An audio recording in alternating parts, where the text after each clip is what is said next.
Okay, my name is Pierre Aubin, Aubin in English, if it's a French name, Aubin, and I'm the owner of Transport L'Express du Midi, Transport Delson, and Transport Odec, and two companies, L'Express du Midi and Delson. They're mostly flatbed business, and Transport Odec is a tanker business. And where are you based? I'm based in St. Catherine, Quebec, just on the south shore of Montreal, for L'Express du Midi and Odec, and Delson Transport is only 5 kilometers away in Delson. So I operate 115 trucks and about 240 trailers, flatbeds, tankers, and a few dry box vans. L'Express du Midi started in 1981 with one truck, but I already ran some trucks since 1973 with a private contract, and I had up to 3 trucks at that time. And then how old were you when you started? 23 years old when I got my contract. With one truck. That was in 1973 with an old white Western Star. And then a year after, I bought my first Kenworth cab over, brand new, a single bunk sleeper. And has it been only Kenworth since then? No. I don't want to talk against the companies, but I like I said, sometimes I committed a few sins. I bought some Freightliners, and I bought some Peterbilts. They were great trucks, but I decided to go with just one truck. But I cannot talk against the trucks there. And I just bought a new Freightliner for one of my drivers, so I guess I still believe in the product. But it's mostly a Kenworth. So I've had maybe 280, 290 Kenworths up to now throughout those years. And every year trade maybe 10, 12, 13 trucks. My first Kenworth was a K100, single bunk with a 350 Cummins, 15-speed overdrive. And then my second new truck was another K100, but the double bunk flat top with a 400 Cummins. And then I got, not long after that, my first conventional double bunk, a W900A, which I'm rebuilding one exactly like that right now. I had up to 5 K100 double bunk iodine at one time. And then after that, it was all conventionals. The drivers didn't want to drive cab overs anymore. Now they'd like to have a cab over, but I said, it's too late, guys. Yeah. So it's been W900Ls after that all the time. Have they always had this beautiful paint scheme, or when did this? Well, the cab over, but I got the Freightliner with the paint scheme there. You may take a picture of it there. They all have the same paint scheme. And you'll see a red one, a red and silver beside it. That's Transport Odec. And then Delson Transport, it's the same paint scheme, but it's red and black. I'm going to go back to my young days when I lived in Qualicook, province of Quebec, and I was working with for Mr. Léo Boucher. And at 14, 15 years old, that was 1964, 65. This is the beginning of your trucking experience? Oh, no. I got in the truck, I was 3 years old. And okay. They forgot to take me out of the truck. Well, then let's go all the way back to there really quickly. Well, 3 years old, one of my uncles was living in our house, and he was picking up carnation milk, big cans there. I couldn't move them. They weighed 3 times the weight I was. And every morning I was going with him. If he didn't take me one morning, he'd have a fit and fight at the end of the day. I was really angry at him. And that lasted from 3 years old to maybe 5 years old. Then you had to go to school, right? Darn. Yes, damn school. No, school is great. I mean. And after that, when I got to be about 8 years old, I went back with him, and we would go long distance ride. Then he was driving a tractor trailer and going to Gardner, Massachusetts, Brattleboro, Vermont, places, Massachusetts, Vermont, New Hampshire, things like that. Then I went with him for many years. I started to drive, I was 13 years old. I stopped growing, 5 feet 11 and a half, didn't make it to 6 feet. And he was driving an auto car with a 180 Cummins and a 5.3 transmission there, two stick. And sometimes he would grind the gears a little bit there. And when you're young, like, you think you're smart, and I was laughing at him, says, you're no good, you grind the gears and all that. And one time he got sick and tired of me, he stopped beside the road, and he says, now you drive. So I sat on the other side and I said, okay, boy. The transmission didn't come off the truck. I don't know why. But it grinded. And I got a few slap across the head. And he was telling me, you're smart. You're not supposed to do that. You're not supposed to do that. And bang. Not very hard slaps. But then I learned to drive at 13. Just from watching? Watching and doing some movements. And at 14, 15, on my school holidays, I started to work for Mr. Boucher. I was helping, we were hauling lats, like the snow fence, the red snow fence, but they weren't tinted. Baggage maybe that big and 4 feet long. I was helping to load and unload, and we were going from Abitibi, which is about 200 miles north of Montreal, and we were going to Long Island, New York, New Jersey, Pennsylvania, Buffalo, and I was driving as much as the drivers. The drivers didn't like to cross New York, so they would stop before getting to New Jersey there, and they would say, you know the city. So I would be crossing New York. And how old were you? I was 14, 15, 2 years I did that. So I learned very young. Good drivers, and at the times they showed me really how to do the thing. I wasn't going to drive alone there, but in those days there, you go back 1964, 65, so there weren't that many policemen, and since I was tall there, it went along quite well. I still kept going to school, and I used to go with the drivers many times, and I was driving, and I helped on the mechanical side. But I have to tell a little story. When I was, like I say, 14 or 15 years old, but working for Mr. Leo Boucher, who was a father in transportation for me. I told him, I says, one day I'm going to have 5 or 6 trucks, and I'm going to have Michelin tires. In those years, a Michelin cost $90, and a Dunlop or Firestone cost $40, $45. So they didn't buy too many Michelins. He said, I'm going to have Michelin tires, I'm going to have air suspension. You saw that going around New York. The guys from California, things like that were coming. They had started to have air suspensions. So I'm going to have aluminum wheels. And you saw that only from the West Coast guys there. You didn't see that in Canada. And I'm going to have the biggest engines in the trucks. And that was a Detroit V12, 434 horsepower, or with the injectors 91, you could have 500 horsepower.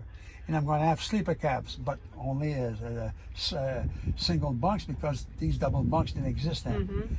And I'm going to have, the truck's going to be all chromed up. So you look at me, and he called me crazy. And he says, before you get your first truck, you'll be bankrupt.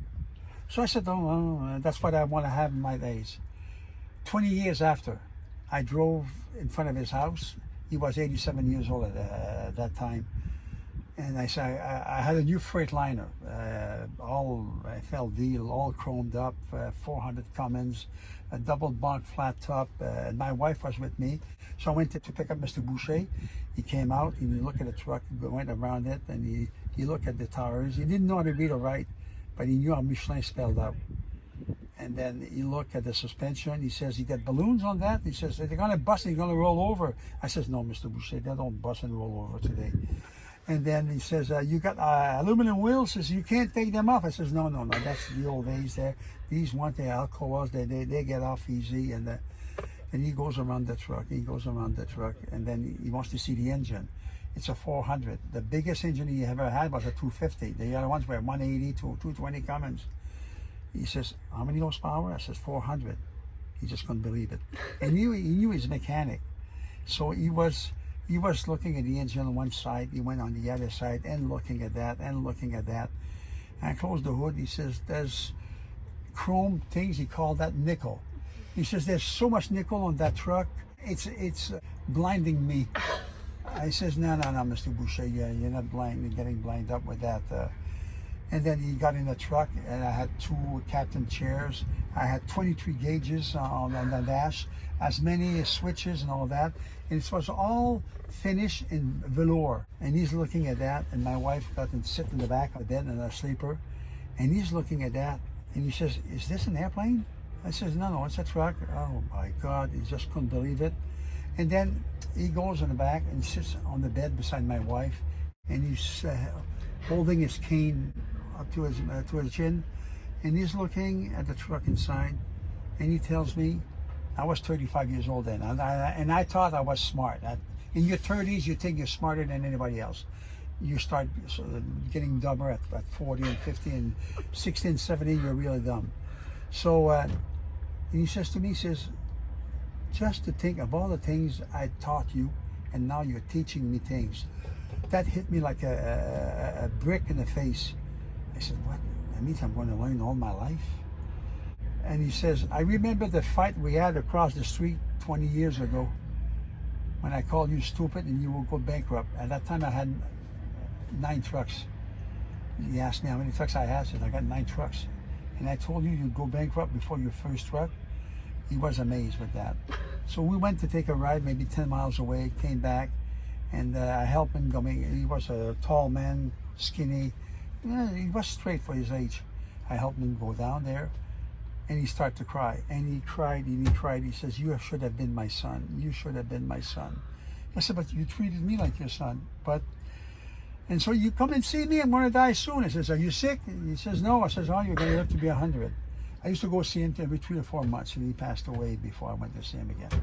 But that was a great man to me, Leo Boucher, and to me, that was a man that really helped me to learn. I learned mechanic, doing brake jobs, helping unbuild engines and transmissions. I couldn't rebuild them because I didn't know how to torque them. But anyway, I learned a lot of things there. After a while, I knew I wasn't going to make a good living. I met my wife and a school teacher, a bit older than I was. I said, if I want to keep her, I better get out of here and make some money somewhere else. So I wanted to go to work at Churchill Falls, which was a big dam they were building in Newfoundland. How old were you at this point? I was 20 years old. Okay. Did you truck until then? No, we moved to Valleyfield. My father was a custom officer, and they transferred him Trout River near Valleyfield. And then I would come down about every 2 weekends. See the blue truck coming in? Just like that, my first double bunk. So I said, if I want to keep my wife, I better do something except being a truck driver. I was just replacing the drivers. They was telling me I was too young. If I would have had to be married at 21 or single at 25 for the insurance. But I was okay to replace all the bums and the drunks when they went leaving. In New York, Boston, I knew all my cities by heart. So I decided to go to Churchill Falls, make a lot of money, and come back in a couple of years and marry my wife and build a house, and then I would be set up there. And then when I went to the Quebec Bureau for Employment, they said, no, they don't hire Quebecers anymore there. The dam's almost finished. So the guy asked me, where you come from, Qualicook? He says, you know my best friend? I said, well, who's your... He says, Charlie Odette. Well, yeah, he's the mayor of the town. He's got a jean factory, and I went to school with his granddaughter. Oh, you're a friend with my friend. Well, he was Charlie Odette. I knew he was 57 years old then. I never said hello to him there when I was there. I had long hair, and so he says, "You're a friend of my friend." I said, "Well, I see him." I said, "I better say a few little lies there." Yeah, and it's true. I knew who he was. He was the mayor of town, and I really went to school with his granddaughter. So he said, "Well, a friend of my friend was not going to leave here without a job." Oh, okay. He says, "You know how to drive trucks?" Yeah. I said, where did you go? Well, I went to Abitibi, which is north of Montreal. I went to Lac Saint Jean. I went to New York. I went to Boston. I went to Buffalo. I went to Massachusetts, New Hampshire, Connecticut. Okay, you know enough. He says, I got a good friend of mine at Total Transport. He says, I'm gonna call him. He owes me many favors. So he calls the guy, and he speaks English because in those times, in the 70s, most of the transport companies in Montreal, they spoke a lot of English. So he says, "Hey, Gordy," that guy's name was Gordy Clark. He says, "Hey, Gordy," he says, you owe me many favors. I got a good kid here. He's 20 years old, and I want you to hire him." Well, he said, okay, send him to me. So he was just further down the street. So I went to see them. It was 3 o'clock in the afternoon, I remember, and my wife was leaving to go to Vancouver with her sister on a road trip. So She stopped. I said, wait until I went inside, and they asked me a few questions. What kind of trucks you drove, transmissions, what you do. And I was explaining all the trucks I drove, all the transmissions I drove, and all that. He says, stop it. He says, you know more than all the ignorance working here. So I'm looking at this and what a weird person. Anyway, says, okay, fill out the application. You're hired. Okay. And you're starting right away. It was 3:30 in the afternoon. Okay. So it says, can I go and kiss my girlfriend? She's leaving. I said, yeah, go kiss your girlfriend and come back. Come in and kiss the two girls. And I said, have a good trip, girls. Vancouver is that way. So I got in, I filled out my application. They told me, you go and pick up that truck, the fork truck for $427, which had a small GMC single axle, gasoline engine, 5-speed Russell, and you're going to pick up this trailer. You're going to go $555 in Ville La Salle. I said, I'm starting now. I had my small satchel. I finished at 9:30 that night. I had nowhere to go, nowhere to sleep, and I had $30 in my pocket. But that was 1970. So I get on that street, and I'm looking at Montreal, and we're looking at Lachine on the other side. I said, I'm going to try on Lachine. So I take the bus, and I'm going, and the driver was singing, a big fat guy, and the bus was going like that. I was sitting right up front. I says, sir, I'm new here. I'd like to find a place I could sleep. It wouldn't cost me too much without fighting with rats and roaches and all that. Oh, where are you from? Oh, Sherbrooke. Oh, you're Sherbrooke? Yeah, it says the King George. I got there, $12 a week. The bathroom was at the end of the hall with a shower, and I stayed there for a year and a half, and I started there. And then I worked for Total. Then we used to go and haul gypsum board. When I got there, I usually helped the guys. There was one forklift driver and the foreman who drove a lift also. They only had one lift, and sometimes there were 4 or 5 trucks from Total to pick up a load. And you could stay there for 5-6 hours. So I would go inside and I would help them split bundles of Jeep Rock. In the wintertime, push the slush under the trailer so the lift wouldn't have too much of a hard time. So I was on, and they asked, they're told to put me on, they wanted a truck and trailer and a driver on contract there. So they said, we want Pierre Aubin. So I said, yeah, sure. And you're 22 almost? I'm 21 years old. So I got there, and then I started to haul gypsum as a contract driver for Total Transport to West Rock Industries. And after a couple of years, the shipper comes to me and he says, how would you like to have some trucks with us? I says, I'd love to. I was 23 years old. I had hair down to here. I looked like Jesus Christ. But Jesus Christ was a good man. So I said, I'd love to, but I have no money. And I said, we got a contract like that in Calgary and Winnipeg. He says, there's going to be a traffic manager, John Farmer, is going to come and see you maybe a month from now. And I knew they were going to be building a gypsum plant on the south shore of the St. Lawrence River. So I got nothing to lose. I don't have much money, but enough to live well. As a single guy. This traffic manager comes a month after, John Farmer. We're still friends. He's 87 years old and we're still friends. He lives in Panama. We talk to each other a couple times a year. So he comes to me, he says, you're Pierre? I says, yes.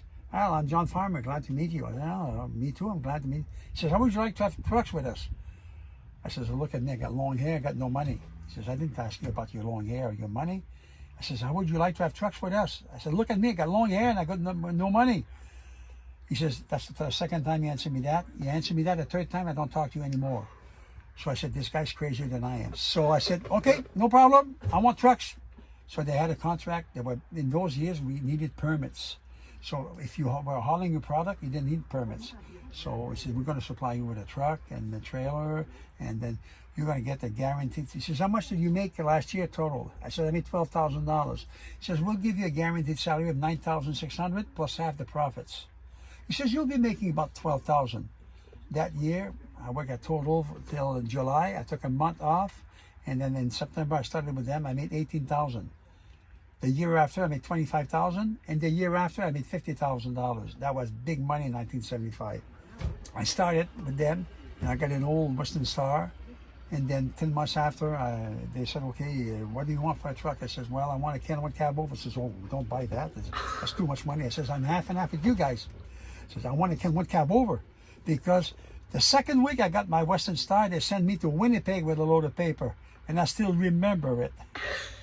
A 250 Cummins with a Western Star, steel cab, no radio. And my wife came with me. Oh. And I didn't know in Ontario they closed motels early at night, 8 or 9 o'clock. I was driving till midnight. They were all closed. I remember. I said to my wife, I'm tired. I got to sleep. I says, I'll sleep on the floor and you sleep on the 2 seats. She said, no, I'll sleep on the floor. I says, never. My truck was clean. I says, never. You'll sleep on the floor. I'm going to get shot by all of my friends. They will never forgive me for that.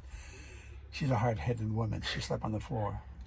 And I looked at her and I said, I think I'm going to live my whole life with her. It's been 53 years and that's me. So anyway, so when I came back, in the morning at 7 or 8 o'clock, I would rent a hotel, but I was a bit stupid. I didn't ask why they were closed at night. And 2 nights it happened like that. So after that, when I came back, I said, I wanted to have another car then. I said, no. I want a Kenwood cab over with a sleeper. So it started like that. So I had that contract from 73 till 86. But you always dream of having your company to yourself. So in 1981,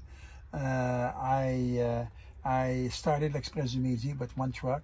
That first Kenwood cab over, I bought it from, they bought me a new truck with a double bunk flat top. I bought that truck. And then I bought the other car because I got another car also as a second truck. And then I started Express du Midi. I was hauling lumber and blah, blah, blah. I turned right, the gypsum company, I had the West Rock Industries.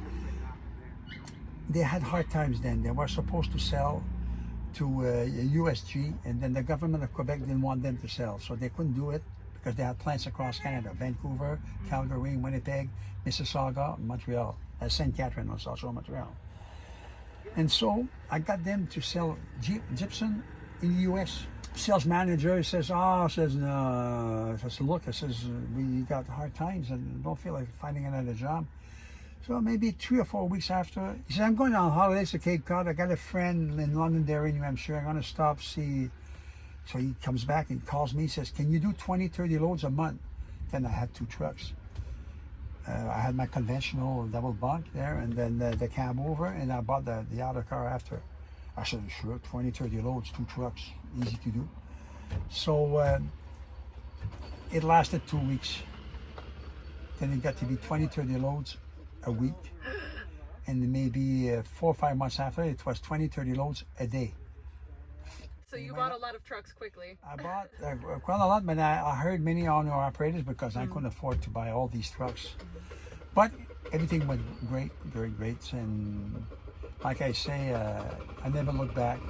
And in 1981, that was 1981, I started Express du Midi. 1987, I started Transport au Deck with tankers. I got a pass to haul for Shell. And then I built the company around that, a second company around that. And 10 years ago, there were competitors, but we were good friends. They were hauling the West Rocks, the gypsum board, local and semi-local, like going to Quebec, Ottawa, things like that. And I was doing the long distance. And there were 2 brothers, 1 sister, and they wanted to sell the company. So they called me up and says, hey, so I said, it took half an hour. They had their financial records. I said, yeah, sure, I'm buying it. So I woke up with 45 trucks more from one day to the other. And it went on like that. And I always bought, not to show off, it was my choice since I was 14, 15 years old. So I always bought the best looking trucks for me, for my taste, because an International is beautiful, a Volvo is going to be beautiful, a Freightliner, but it's your choice there.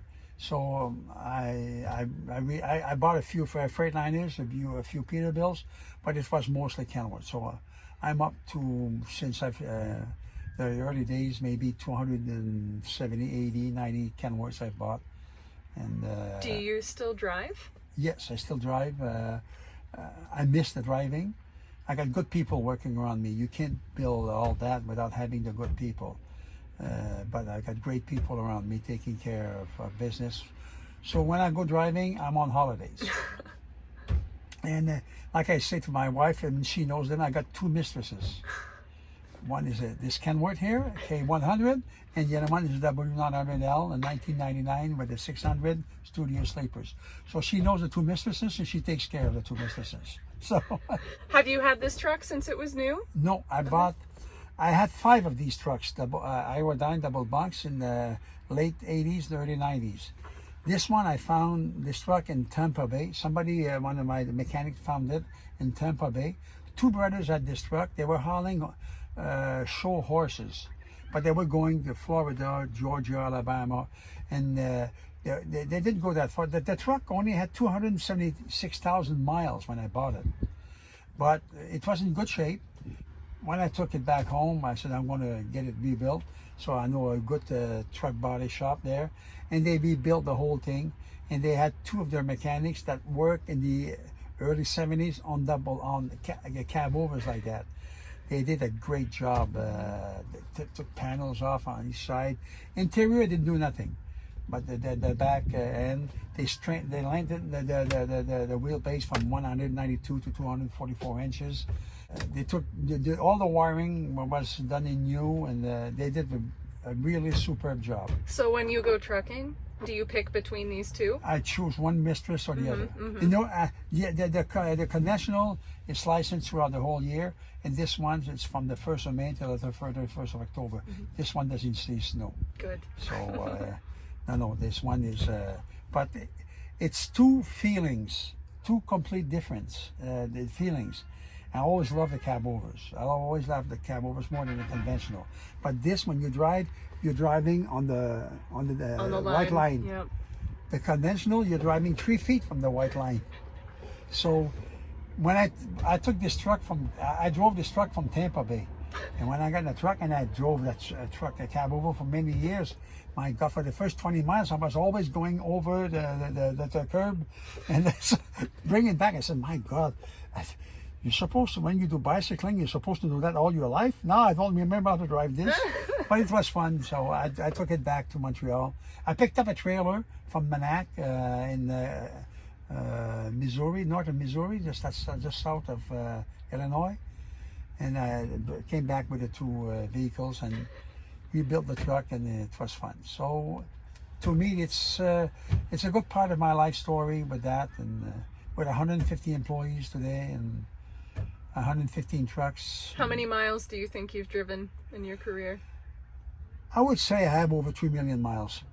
I slowed down for many years there, but I've got over 3 million miles. And was it mostly the eastern U.S. and Canada, or all over? It was mostly eastern U.S., New England states, Quebec, Maritimes, Ontario. I took a few loads. I took a load to Laredo once to pick up a new tanker, so I took a van down there and dropped it there, picked up a dry bulk trailer over there, coming back, just for the heck of driving to Laredo, Texas, and seeing all the trucks waiting for the customs. My God, unbelievable. I went to Georgia, drove to Georgia, drove Winnipeg. So I kept Chicago many times, things like that, Indiana. But it may be, like around 900 miles or less. But I got some of my trucks that go to California once in a while. They go to Vancouver, Calgary, things like that. But I don't have the time to take 2 weeks to go for a trip like that.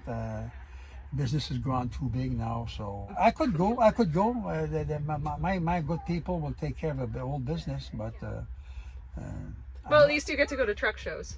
Yes, I go for a couple of them. I love this one here in Athens. I find the Tackleberry family. It's a family. It's a family show. It's a family business. They got I think the biggest old truck museum in the world. It's gotta be. It's unbelievable what they've done. Mr. George and his son Charlie, and most probably other people in the family, because I know these two. it's you have to see it to believe it. You can talk about it, but people will not believe what you're saying. So, and I've been here 6 or 7 times, and I always see something new. We were at Mr. George's place there. They got 3 warehouses there, and I've been there 3 or 4 times, and I'm looking at things and I'm saying, I didn't see that. I didn't see that. So, like I said, the family is great, and it's a family show. It's a family show. Really, love the place.